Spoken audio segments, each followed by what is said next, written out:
ચોથી વાર આવ્યો આ ગામમાં, ચોથી વાર આવ્યો ને. દેવપગલી ભાઈ બહુ સારું આયોજન કરે છે. માત્ર એનો મુદ્દો એ છે ગામના અને આનંદ આવે એવું કંઈ કાર્ય કરું. આ બધો ખર્ચો મોંઘો પડે છે એ મને ખબર છે, અદ્ભુત ખર્ચો છે. અને મને એમ થયું કે આજે આવ્યો છું તો દેવપગલીને હું 10 લાખ રૂપિયા લખાવું છું. આજ 10 લાખ તાળી ના પાડશો, લખાવું છું, આપવા નથી.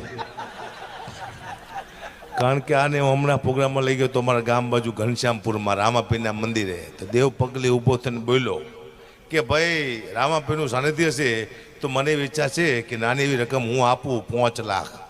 અહીંયા 5 લાખ લખાય હજી આપ્યા નથી તો હું 10 લાખ લખાવું, એને ખબર પડે.